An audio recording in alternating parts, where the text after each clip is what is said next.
19 hours and counting. A Humber student charged with murder awaits his fate. The unemployment rate jumps as the economy loses 54,000 jobs. Humber News starts now.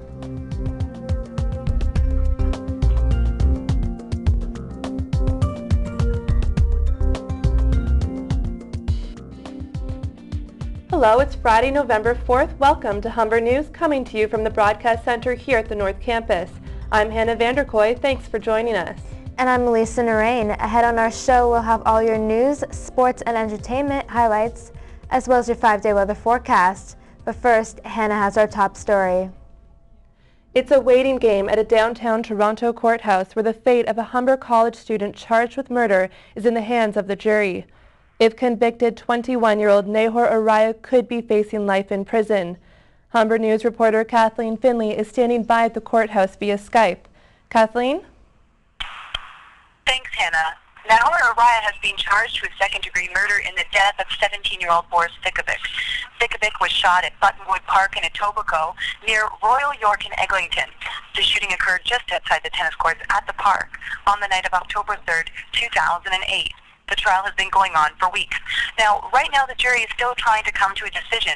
Yesterday was a day of deliberations and drama at the courthouse. When court reconvened at 7 p.m. last night, the judge told the packed room that words were exchanged between the two sides. He said he would not hesitate to charge anyone with contempt of court if this behavior continued. The interesting thing about the case is the defense is saying that Araya wasn't even at the scene at all, so the jury will have a difficult decision ahead of them.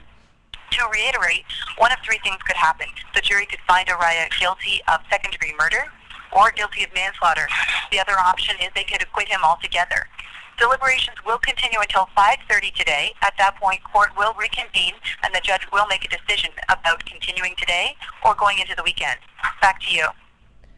Thanks. That's Kathleen Finley at the courthouse on University Avenue. It looks like an earthquake struck Bayview Avenue south of Steeles today, but in fact it's a massive sinkhole. It started at the worst possible time in the morning rush hour and was caused by a burst water main. Humber News reporter Reem Jazar went there to take a look. It was a disaster at Bayview and Steeles. This 30-foot sinkhole spanning the width of 2 lanes has been causing delays and frustrations to residents and commuters alike. Environmental services workers say the break has left some residents without water. Bayview Avenue is closed in both directions. Director of Environmental Services for the town of Markham, Peter Lukes, says his department is working to determine the extent of the damage. So we worked with York Regional Police, closed off this section completely until we could determine where the water main break was, stop the water from flowing, and then start to do the repair. Well, this is going to be a major inconvenience.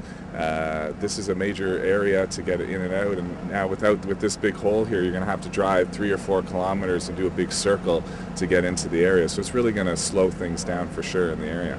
There were 2 more water main breaks in the area, one at Summer Lane and John Street and another at Henderson and John Street. Workers are saying they're hoping to restore water to the residents who are left without within the next 24 hours, and roads should be open as early as next week. For Humber News, I'm Reem Jazar. The unemployment rate for October is out and the news is discouraging. The economy lost 54,000 full-time jobs last month, the largest job loss since February 2009. This raises the unemployment rate to 7.3%.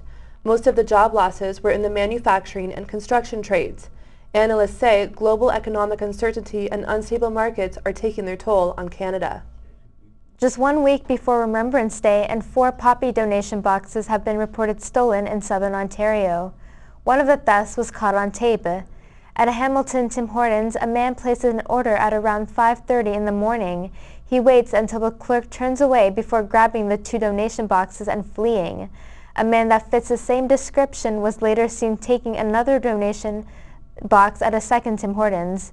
A Toronto donation box theft also took place on Wednesday. The City of Toronto is considering banning homeless people from sleeping on the sidewalk. The sleeping ban was passed by the Public Works Committee and still needs to go to full council.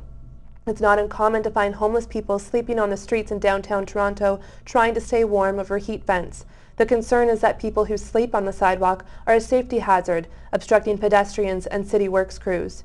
If the ban is approved, homeless people could be off the streets by the end of the month. The Canadian Bankers Association is offering a $10,000 reward for the arrest of the Ray-Ban Bandit. He's one of the most prolific robbers in the GTA, pulling off 16 heists since 2009. During his first robbery, he was caught on camera wearing no glasses and his face was very recognizable.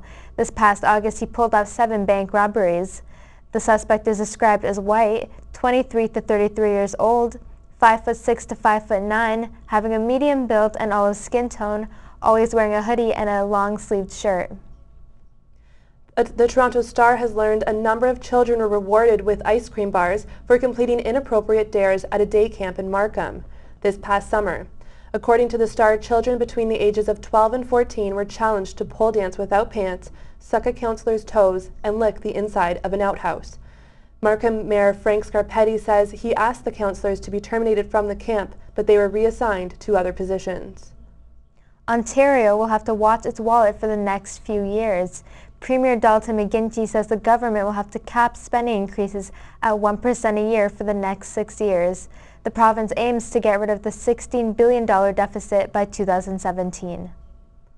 Bank of Canada Governor Mark Carney will become the new head of one of the world's most important financial institutions. G20 leaders appointed Carney to the Financial Stability Board, which regulates the international banking industry. The appointment comes as the G20 meets in France to discuss the European financial crisis. Carney will replace current chairman Mario Draghi and remain Canada's central banker.